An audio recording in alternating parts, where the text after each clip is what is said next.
बच्चों का मेरे चैनल सुपर सक्सेस क्लासेस में स्वागत है।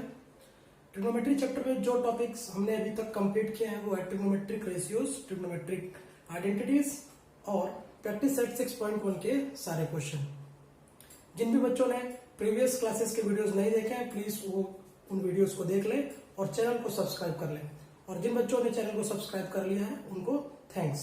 बच्चों, आज इस चैप्टर से जो हम टॉपिक पढ़ेंगे वो है एप्लीकेशन ऑफ ट्रिग्नोमेट्री। पर उससे पहले बच्चों कि टेबल हमको पढ़ना बहुत जरूरी है, क्योंकि इसी टेबल की हेल्प से हम एप्लीकेशन ऑफ ट्रिग्नोमेट्रीज के क्वेश्चन सॉल्व कर सकते हैं। देखिए ये table, the values of trigonometric ratios of angles 0 degree, 30 degree, 45 degree, 60 degree and 90 degree. बच्चों ये जो टेबल है वो रोज और कॉलम में डिवाइड है। इस टोटल टेबल में 30 वैल्यूज आपको पढ़ने पड़ेंगे, जो कि 0 डिग्री, 30 डिग्री, 45, 60 और 90 डिग्री के होंगे। और आपके कॉलम साइड में sine theta, cos theta, tan theta, cosec theta, sec theta और कॉट थीटा। इनके देखिए वैल्यूज मैंने कुछ पहले से राइट डाउन किए हुए हैं, लेकिन इनके एक भी वैल्यूज आपको याद करने की जरूरत नहीं है, क्योंकि इसके मैं ऐसे ट्रिक आपको बता दूंगा कि सारे वैल्यूज आपको उंगलियों पर याद हो जाएंगे। तो आप बच्चों सीखते हैं इस टेबल के 30 वैल्यूज को अपनी उंगलियों पर कैसे याद कर सकते हैं। ये टेबल पूरा रो और कॉलम में डिवाइड है।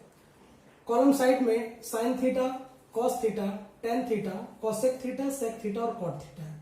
और रो साइड में एंगल्स दिए हुए हैं 0 degree, 30 degree, 45 degree, 60 degree and 90 degree.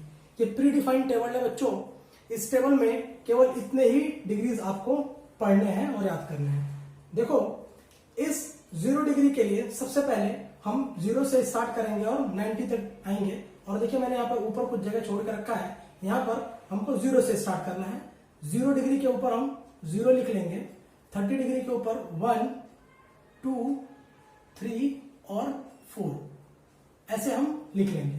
अब जो वैल्यूज हमने 0, 1, 2, 3, 4 लिखे हैं, ये क्यों लिखे हैं? क्योंकि साइन थीटा की डिफरेंट वैल्यूज 0 डिग्री के केस में, 30 डिग्री के, 45, 60 और 90 के, ये आपको रोज सबसे पहले निकालना है। तो देखिए 0 लिखा है, अब इस नंबर को हम 4 से डिवाइड कर देंगे। 4 से, सारे नंबर को 4 से हम डिवाइड कर देंगे सबको। और 4 से डिवाइड करने के बाद जो थर्ड हम स्टेप करेंगे वो इन सबका स्क्वायर रूट ले लेंगे। इसको भी रूट कर देंगे, इसको भी, और सारी वैल्यूज को हम रूट कर लेंगे। अब देखो बच्चों, जो वैल्यूज इसकी आएगी हम उसको साइन 0 डिग्री पर रखेंगे, जो वैल्यू इसकी आएगी हम उसको साइन 30 डिग्री की जगह पर रखेंगे, और इसी तरह जो वैल्यू इसकी आएगी 45 साइन की रखेंगे, और इसी तरह बाकी के वैल्यूज को हम पुट कर देंगे। तो देखते हैं वैल्यूज कैसे आती हैं। कैलकुलेशन विद एक्सप्लेनेशन में मैं, देखो बच्चों, सॉल्व करेंगे 0/4 को अगर हम सॉल्व करेंगे तो हमको मिलेगा 0, और अगर इसका हम रूट निकालेंगे तब भी हमको मिलेगा 0। इसका मतलब यहां की जो वैल्यू हमको मिली है 0, उसको हम साइन 0 की जगह पे पुट कर देंगे तो ये हो जाएगा 0। दूसरी जो वैल्यू जो आएगी, देखो ये है 1/4 का होल रूट। तो इसको निकालेंगे तो ये देखो बच्चों कैसे ये चेंज होगा। ये हो जाएगा √1 और ये हो जाएगा √4।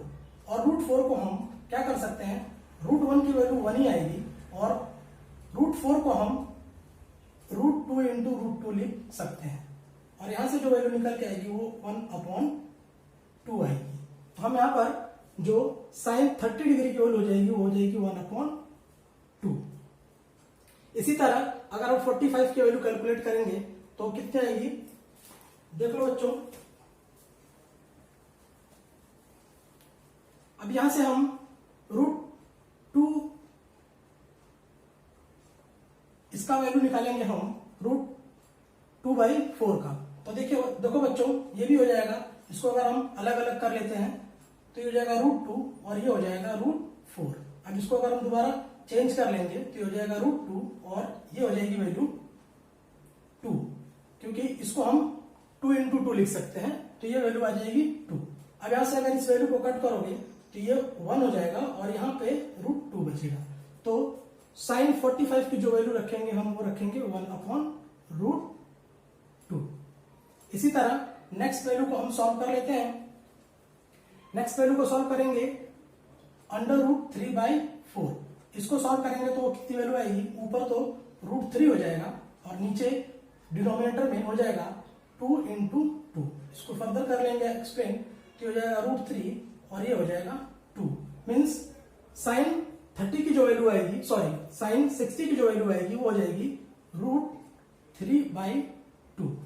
और इसी तरह यहां की वैल्यू निकाल लेंगे तो देखो बच्चों 4/4 ये कट होगा, 1 हो जाएगा और इसका रूट निकालेंगे तो हमको 1 ही मिलेगा। मीन्स यहां की वैल्यू आ गई 1। अब देखो बच्चों ये जो साइन के अलग अलग एंगल्स के जो वैल्यू आए हैं हमने वो लिख लिए, 0, 1/2, 1/√2 और 60 की हो गई √3/2 और 90 डिग्री की हो गई 1। अब बच्चों cos थीटा के केस में हमें कुछ नहीं करना होता है, हम जो वैल्यूज 90 डिग्री से स्टार्ट हुई हैं हम उसको यहां से लिखना शुरू कर देंगे। मीन्स 90 डिग्री वाली वैल्यू cos 0 की हो जाएगी और इसी तरह सारे वैल्यूज को हम लिख लेंगे। ये वैल्यूज ये हो जाएगी √3/2, ये यहीं पे लिख देंगे इसके सामने और 1/2 को यहां लिख देंगे और इस 0 को हम यहां लिख देंगे। अब देखो बच्चों साइन थीटा और cos थीटा की वैल्यू हमको मिल गई with the help of this. एक बार और बता देता हूं कि साइन थीटा की वैल्यू हम कैसे कैलकुलेट करेंगे। सबसे पहले ऊपर हम 0, 1, 2, 3, 4 लेंगे, सारे नंबर को 4 से डिवाइड करेंगे और सबका अंडर रूट ले लेंगे। जो वैल्यूज आएंगी हम 0 डिग्री, 30 डिग्री, 45 डिग्री, 60 डिग्री और 90 डिग्री की जगह पर पुट कर देंगे। और cos थीटा की वैल्यू निकालने के लिए जो वैल्यू यहां से है उसको हम यहां से लिखना शुरू कर देंगे। मीन्स cos थीटा मिल जाएगा हमको 1 0 डिग्री के केस में, 30 में मिल जाएगा √3/2, 45 में मिल जाएगा 1/√2, 60 में 1/2 और 90 में 0। बच्चों साइन थीटा और cos थीटा के अलग अलग एंगल्स के हमको वैल्यूज मिल चुके हैं। अब हम tan थीटा के वैल्यूज को कैसे कैलकुलेट करेंगे वो 1/1 देखते हैं। हमको पता है tan थीटा को हम लिख सकते हैं tan theta = sin theta upon cos theta. ये हमारी ट्रिग्नोमेट्रिक रेशियोज का फॉर्मूले की हेल्प से हमको पता है। अब यहां पर साइन थीटा की वैल्यू 0 के केस में और cos थीटा की वैल्यू 0 डिग्री के केस में यहाँ पे हम लिख लेंगे 0/1 और इसको सॉल्व करेंगे तो हमको मिल जाएगा 0। सो tan थीटा की वैल्यू हमको आ जाएगी 0 डिग्री के केस में 0। इसी तरह हम नेक्स्ट वैल्यू 30 डिग्री के लिए अगर निकालें tan 30 डिग्री, तो tan 30 में निकालेंगे तो साइन थीटा की वैल्यू हो जाएगी 1/2 और डिवाइडेड बाई cos की वैल्यू हो जाएगी √3/2। अब इसको सॉल्व कर लेते हैं। पहले भी मैंने ये कैलकुलेशन आपको सिखाया हुआ है प्रीवियस वीडियोस में। ये हो जाएगा 1/2 और डिवाइड को मल्टीप्लाई करेंगे और ये हो जाएगा 2 और √3। हमने नंबर को पलट लिया और यहां से ये कट जाएगा और आ जाएगा 1/√3। तो देखो बच्चों यहां से जो tan थीटा की वैल्यू आ जाएगी वो जाएगी 1/√3। मैंने ये पहले से लिखा हुआ है। इसी तरह आप साइन थीटा और cos थीटा के केस में 45 डिग्री, 60 डिग्री और 90 डिग्री की वैल्यूज भी कैलकुलेट कर सकते हैं। लास्ट एक मैं और निकाल के दिखा देता हूं tan थीटा की वैल्यू 90 के केस में। अगर आप 90 के केस में निकालोगे 90 डिग्री तो ये भी formula sine theta upon cos theta होगा। साइन की वैल्यू देखिए 1 है और cos थीटा की वैल्यू हमारे पास 0 है। सॉरी, साइन थीटा की वैल्यू 1 है और cos थीटा की वैल्यू 0 है। तो इसको सॉल्व करेंगे इससे, तो किसी भी नंबर में अगर 0 से हम डिवाइड करते हैं तो ये नॉट डिफाइन आता है, मीन्स इंफिनिटी, या तो डिफाइन नहीं कर सकते हैं। इसीलिए मैंने यहां पर एनडी लिखा है, मीन्स नॉट डिफाइन, और इंफिनिटी का साइन बनाया है। और अब इसी तरह बच्चों हम कोसेक थीटा की वैल्यू डिफरेंट डिफरेंट एंगल्स में हमको कैलकुलेट करना है। तो देखो बच्चों कोसेक थीटा को हमको पता है 1/sin थीटा। इसी तरह साइन की वैल्यू हमारे पास है और इसका 1/ अगर साइन करेंगे तो कैलकुलेट करेंगे तो ये वैल्यू नॉट डिफाइन आ जाएगी। इसी तरह अगर कोसेक 30 की वैल्यू निकालनी है, कोसेक 30 की वैल्यू निकालनी है तो होता है 1/sin थीटा। अब साइन 30 की वैल्यू है हमारे पास 1/2, तो 1 और 1/2 इसको कैलकुलेट करेंगे तो ये वैल्यू हो जाएगी 1/1 इंटू 2/1 मीन्स ये कैलकुलेट करके हो जाएगा 2। तो यहाँ पे देखो बच्चों कॉसेक 30 डिग्री की वैल्यू हो जाएगी 2। इसी तरह कॉसेक थीटा के सारे एंगल के आप कैलकुलेशन करके निकाल सकते हैं। सेक थीटा को हम लिख सकते हैं 1/cos थीटा, और cos थीटा की डिफरेंट एंगल वैल्यूज दी हुई है, तो इसको हम कैलकुलेट करके ये लाइन निकाल सकते हैं। इसी तरह cot थीटा होता है 1/tan थीटा। tan थीटा की वैल्यू हम ऑलरेडी यहाँ पे कैलकुलेट किए हैं, और अगर उसी को 1/tan थीटा कर देंगे तो हमको cot थीटा की सारी वैल्यूज आ जाएंगी। तो बच्चों ये टेबल कितना आसान हो गया है अभी आप लोग को याद करने के लिए। कोई भी वैल्यू आपको याद नहीं करने होगी। एग्जाम में बच्चे अचानक से किसी भी डिग्रीज के वैल्यूज को भूल जाते हैं और क्वेश्चन गलत करके आते हैं। इस तरह अगर आपको कोई टेबल की वैल्यूज याद नहीं है तो आप ये स्टेप फॉलो करके पहले साइन थीटा की वैल्यू निकालेंगे, फिर कॉस थीटा की, और उसके बाद हमारे पास फॉर्मूलेस हैं और ये पूरा टेबल हम उंगलियों पर याद कर सकते हैं। सोने के टाइम में भी अगर आप 2 मिनट रिवाइज करोगे तो आप इस मेथड से इस टेबल के 30 वैल्यूज को आप 2 मिनट के अंदर कंप्लीट कर सकते हैं। बच्चों अब जो टॉपिक हम इस चैप्टर से स्टार्ट कर रहे हैं वो है एप्लीकेशन ऑफ ट्रिग्नोमेट्री। और सबसे पहले हम समझ लेते हैं कि एप्लीकेशन ऑफ ट्रिग्नोमेट्री का मतलब क्या होता है। एप्लीकेशन का बच्चों मतलब होता है यूज, मीन्स ट्रिग्नोमेट्री का हमारी डेली लाइफ में क्या यूज है, इसको हम अपने डेली लाइफ में कैसे यूज कर सकते हैं। तो बच्चों ट्रिग्नोमेट्री की हेल्प से हम अपने डेली लाइफ में किसी भी टावर की हाइट कैलकुलेट कर सकते हैं, किसी भी बिल्डिंग की हाइट कैलकुलेट कर सकते हैं, और पेड़ों की भी हाइट कैलकुलेट कर सकते हैं। पर इसके लिए हमें ये 3 पॉइंट को बहुत ही डिटेल में स्टडी करनी पड़ेगी। First point line of vision, second angle of elevation, and third angle of depression. अब जो बच्चों मैंने लाइन ऑफ विजन की जो डेफिनेशन और एंगल ऑफ एलिवेशन की जो डेफिनेशन मैंने यहाँ पर पहले से राइट डाउन किया है, ये आपकी टेक्स्ट बुक से मैंने लिया हुआ है। फर्स्ट हम समझते हैं लाइन ऑफ विजन को, कि लाइन ऑफ विजन क्या होता है। If the observer is standing at the location A looking at an object B, then the line A B is called the line of vision.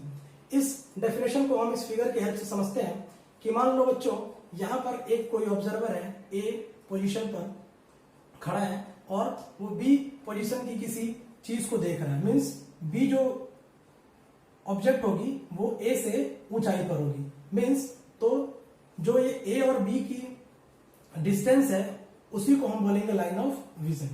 Second point है angle of elevation. पहले angle of elevation को हम definition से समझते हैं। If an observer at A observes the point B which is at a level higher than A and AM is the horizontal line, then angle BAM is called the angle of elevation। बच्चों angle of elevation समझने के लिए हमको 2 point को समझना होगा, line of vision और horizontal line. Observer कोई खड़ा है ए पॉइंट पर और बी की तरफ वो देख रहा है, तो ए बी जो लाइन होगी वही लाइन ऑफ विजन होगा, और हॉरिजॉन्टली जहां पर वो खड़ा है वो हॉरिजॉन्टल लाइन। तो लाइन ऑफ विजन और हॉरिजॉन्टल लाइन के बीच में जो एंगल फॉर्म होगा हम उसी को एंगल ऑफ एलिवेशन कहेंगे बच्चों। और थर्ड पॉइंट है एंगल ऑफ डिप्रेशन। इसको भी पहले हम डेफिनेशन से समझते हैं, बाद में इस फिगर की हेल्प से। If an observer at A observes the point C which is at a level lower than A and M is the horizontal line, then angle MAC is called the angle of depression. बच्चों अब इस figure से हम समझ लेते हैं कि angle of depression क्या होता है।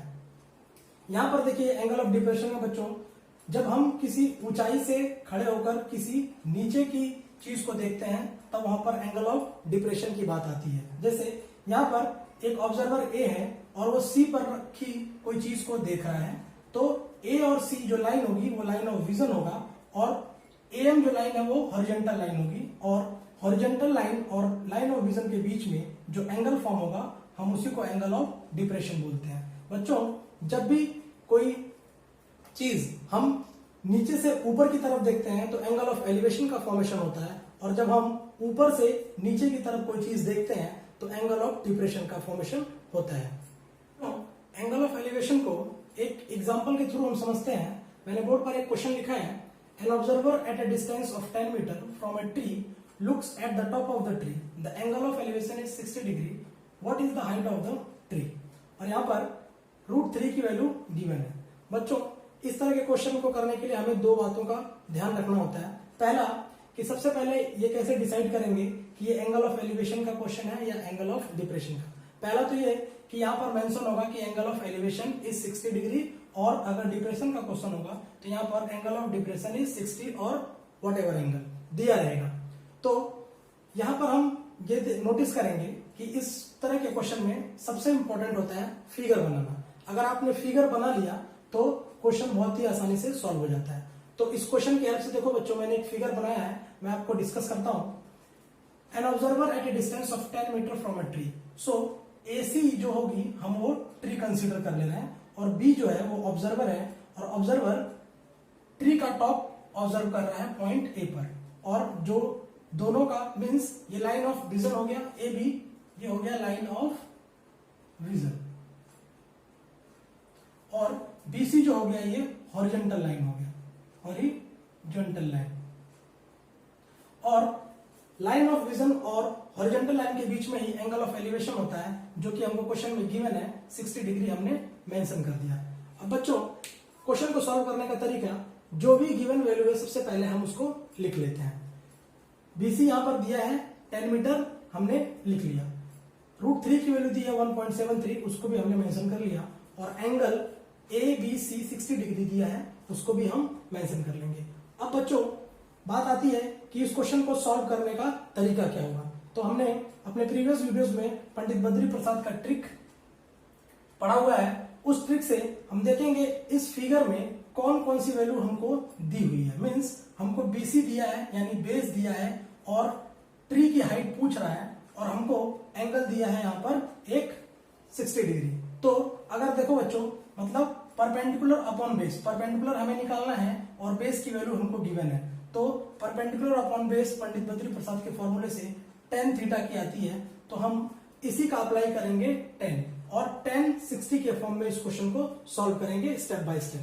तो देखो इंट्रायंगल ACB हम अप्लाई करेंगे पंडित बद्री प्रसाद tan के फॉर्म में, और यहां लिखेंगे tan 60 डिग्री, पहले से हमको गिवन है 60 डिग्री एंगल ऑफ एलिवेशन, तो tan 60 लिख दिया, और tan 60 10 के फॉर्म में होता है पंडित बद्री प्रसाद के ट्रिक से परपेंडिकुलर अपॉन बेस, तो यहां हो जाएगा P/B, और इसको क्या लिख सकते हैं, P है AC और बेस है BC, हम यहाँ पे मेंशन कर देंगे, और इसको सॉल्व करेंगे।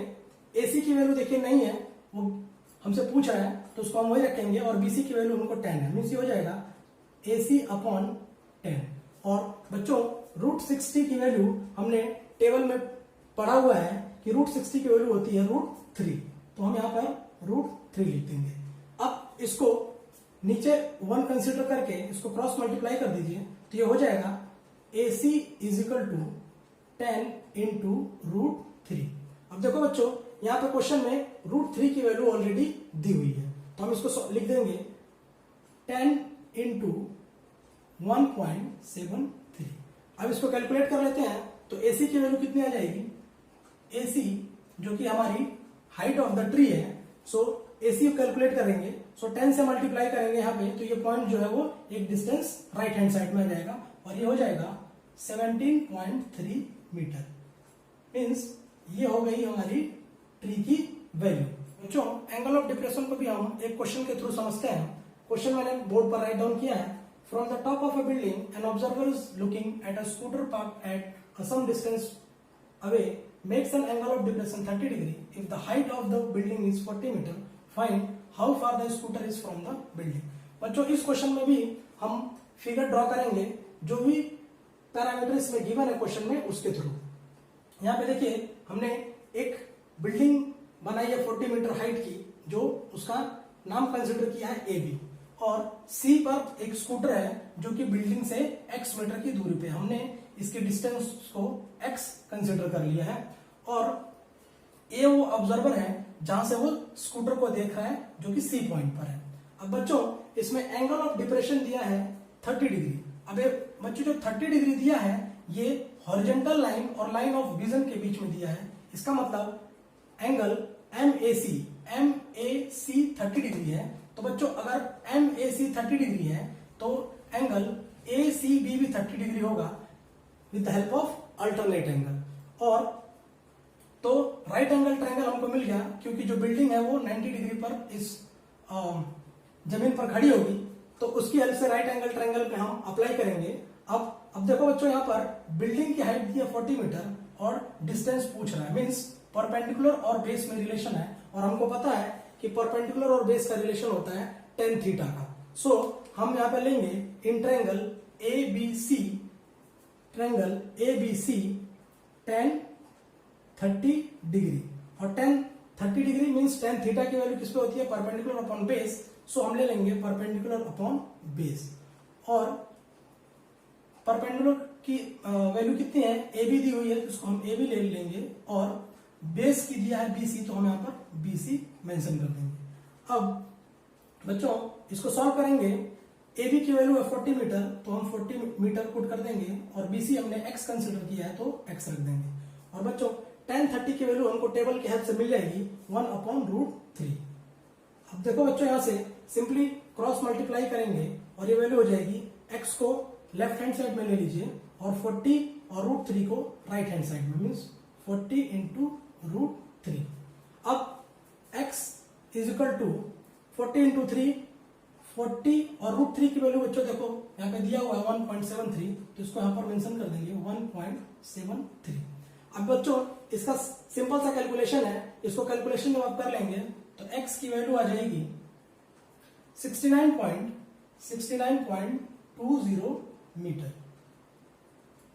ये हो गया x की वैल्यू, मीन्स BC की वैल्यू आ गई 69.20 मीटर। हम यहां पर मेंशन कर देंगे 69.20 मीटर।